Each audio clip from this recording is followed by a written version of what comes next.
ಮಾನ್ವಿ ತಾಲೂಕಿನ ಗವಿಗಡ್ ಗ್ರಾಮದಲ್ಲಿ ವಿದ್ಯುತ್ ಪರಿವರ್ತಕ ಕೆಟ್ಟು ಹೋಗಿ ರೈತರು ಪರದಾಡ್ತಿದ್ರು. ಕಚೇರಿಯ ಅಧಿಕಾರಿಗಳು ಮಾತ್ರ ಕ್ಯಾರ ಎನ್ನದೆ ಹತ್ತಾರು ಬಾರಿ ಅಲೆದಾಡುತ್ತಿದ್ದಾರೆ. ಈ ನಿರ್ಲಕ್ಷ್ಯವನ್ನ ಸಹಿಸದ ಮಾಜಿ ಶಾಸಕ ರಾಜಾ ವೆಂಕಟಪ್ಪ ನಾಯಕ್ ಅವರು ರೈತರ ಪರವಾಗಿ ನೇರವಾಗಿ ಮಾನ್ವಿ ಕೆಇಬಿ ಕಚೇರಿ ಮುಂಭಾಗದಲ್ಲೇ ಕುಳಿತು ಬಿಸಿಲೇರಿಸುವ ಪ್ರತಿಭಟನೆ ನಡೆಸಿದ್ದಾರೆ.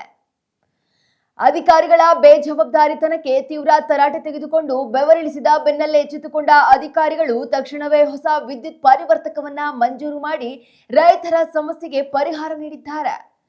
ಸ್ಥಳೀಯ ಆಡಳಿತ ವ್ಯವಸ್ಥೆ ಎಷ್ಟೊಂದು ಹದಗೆಟ್ಟಿದೆ ಎಂದರೆ ಮಾಜಿ ಶಾಸಕರೇ ಬೀದಿಗಿಳಿದು ಹೋರಾಟ ಮಾಡುವ ಪರಿಸ್ಥಿತಿ ಬಂದೊದಗಿದೆ ಎಂದು ಗ್ರಾಮಸ್ಥರು ಅಳಲನ್ನ ತೋಡಿಕೊಂಡಿದ್ದಾರೆ. ಹೆಸರು ಬಸವರಾಜ್ ಅಂತ ಹೇಳಿ. ಯಾವ ಊರು ಸರ್ ನಿಮ್ದು? ಗವಿಗಟ್ ಸರ್. ಗವಿಗಟ್ ಏನು ಸಮಸ್ಯೆ ಏನು ಸರ್? ಸಮಸ್ಯೆ ನಮಗೆ ಟಿ ಸಿ ಪ್ರಾಬ್ಲಮ್ ರೀ ಸರ್. ಎಷ್ಟು ದಿನದ ಸಮಸ್ಯೆ? ನಮ್ಮದು ಒಂದು ತಿಂಗಳಾಯ್ತು ನೋಡ್ರಿ. ಒಂದು ಟಿ ಸಿ ಕೊಡ್ತಾರೆ, ಒಂದು 8,000 6,000 ಖರ್ಚು ಮಾಡಿಸ್ತಾರೆ. 3 ದಿವಸ 4 ದಿವಸ ನಡೀತೈತೆ ಹೋಗ್ಬಿಡ್ತಾರೆ. ಯಾರು ಖರ್ಚು ಮಾಡಿಸ್ತಾರ? ಇವ್ರ ಆಫೀಸರ್ಗಳ್ರಿ. ಯಾಕೆ ಆ ರೀತಿ? ಆಟೋ ಬಾಡಿಗೆ ಏರ್ಸಕ ಇಳ್ಸಕ ಎಲ್ಲ ಒಟ್ಟು ನಮ್ಮದೇ ಖರ್ಚು ರೀ. ನೀವು ಖರ್ಚು ಮಾಡ್ತಾರೆ? ನಾವೇ ಖರ್ಚು ಮೊದಲು ಮಾಡಿ ನಾವೇ ಕೊಡ್ಬೇಕ್ರಿ. ಯಾಕೆ ಕೇಬಲ್ ಮಾಡಲ್ಲ? ಕೇರ್ಲೆಸ್ ರೀ, ಏನ್ ಮಾಡಂಗಿಲ್ಲ ಕೊಡಂಗಿಲ್ಲ. ಅಲ್ಲ, ಈಗ ನೀವು ಒಂದು ರೀತಿ ಎಷ್ಟು ದಿನ ಸಮಸ್ಯೆ ಇದು?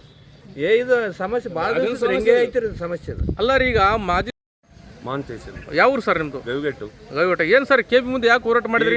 ಒಂದು ತಿಂಗಳಿದ್ದಾಗಿತ್ತು, ಟಿ ಸಿ ಬಂದಿಲ್ಲ, ಬಂದಿದ್ದೀವಿ ಇವತ್ತು. ದಂಡರ ಸಲ ಬಂದು ಕುಂತ್ಕೊಂಡು ಪಡಿಸಿ ಹೋಗ್ಯಾರ. ಅಲ್ಲ ಸರ್, ಎಷ್ಟು ದಿನದ ಸಮಸ್ಯೆ ಇತ್ತು ಇದು? ಇದು ಒಂದು 15-20 ದಿನದಿಂದ ಸಮಸ್ಯೆ ಇತ್ತು. ಈಗ ಏನಂದ್ರು ನೀವು ಕೇಳಿದ್ರಿ? ಏನಂದ್ರು ಕೆಬಿ ಅವರು? ಕೇಬಲ್ ಕೊಡ್ತು, ಈಗ ಬರ್ರಿ 3 ಗಂಟೆಗೆ ಬರ್ರಿ ಅಂತಂದ್ರೆ ದಣ್ಣೆಲಿಗೆ ಹೋಗಿದ್ರಿ. ಈಗ ದಣ್ಣಿ ಬಂದು ಇಲ್ಲಿ ಕುಂತ್ಕೊಂಡು ಪಡಿಸಿ ಹೋಗ್ಯಾರ. ಈಗ ನಿಮ್ಮ ಊರಲ್ಲಿ ನೀವು ರೈತರು ಇದ್ರಿ, ಈಗ ಟ್ರಾನ್ಸ್ಫರ್ ಇಲ್ಲ ಅಂತ ಹೇಳ್ತಾ ಇದ್ರಿ, ಮತ್ತೆ ಯಾವ ರೀತಿ ಉಪಯೋಗಿಸಿದ್ರಿ ನೀವೆಲ್ಲ? ನಿಮ್ಮ ಬದುಕು ಹೇಗಿತ್ತು? ಒಂದು ವಾರ ಆಗಿತ್ರಿ. ಕರೆಕ್ಟ್ ಹೋಗಿ ದಿನ ಬರ್ತು ಅಂತಂದ್ರೆ ಅಲಾಟ್ಮೆಂಟ್ ಆಗಿಲ್ರ ಅಂತಿದ್ರು.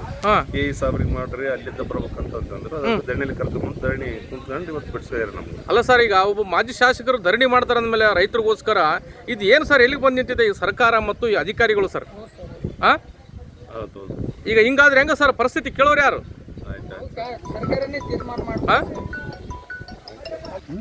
ಯಾವ ರೀತಿ ಸರ್ ಅದು ಸಮಸ್ಯೆ?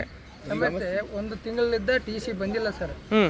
ಒಂದು ತಿಂಗಳ ಆಮೇಲೆ 1-2 ಟಿ ಸಿ ಬರೀ ಸುಟ್ಟು ಹಾಕಿ ಕಳಿಸ್ಯಾರ್ರಿ. 4 ದಿವಸ ನಡೆದ್ರಿ ಒಂದು ಟಿ ಸಿ. ಮತ್ತೆ ಕಳಿಸ್ಯಾರ ರಿಪೀಟ್. ಈಗ ಕೇಳಕ್ ಬಂದ್ರೆ ಸಾರು ನಮ್ ಗೌರವ ಕೊಡ್ಲಿಲ್ರಿ.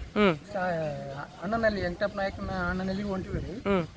ಅವ್ರು ಬಂದು ಇವಾಗ ಟಿ ಸಿ ಅಲಾಟ್ಮೆಂಟ್ ಮಾಡಿ. ಅಲ್ಲ ಸರ್, ಒಬ್ಬ ಮಾಜಿ ಶಾಸಕರೇ ಒಂದು ಕೆಬಿ ಮುಂದ್ಗಡೆ ಹೋರಾಟ ಮಾಡ್ತಾರೆ ಅಂದ್ರೆ ಏನು ಸರ್ ಇದು? ಅಂದ್ರೆ ಅಧಿಕಾರಿಗಳು ರೈತರಿಗೆ ಯಾವ ರೀತಿ ಗೌರವ ಕೊಡ್ತಾರೆ? ರೈತರಿಗೆ ಗೌರವನೇ ಇಲ್ಲ ಸರ್. ಗೌರವನೇ ಕೊಟ್ಟಿಲ್ಲ ಸರ್. ರೈತರು ಭಾಳ ತೊಂದರೆ ಆಗಿದೆ ಸರ್. ಮತ್ತೆ ಹಿಂಗಾದ್ರೆ ಹೆಂಗ್ ಸರ್ ನಿಮ್ಮ ಪರಿಸ್ಥಿತಿ? ಹೆಂಗ ಸರ್? ಅವ್ರೆ ಸರ್ಕಾರನೇ ತೀರ್ಮಾನ ಮಾಡ್ಬೇಕು ಸರ್. ರೈತರಿಗೆ ಏನು ಪರಿಹಾರ ಕೊಡ್ಬೇಕು ಅದು ಕೊಡ್ಬೇಕು ಸರ್.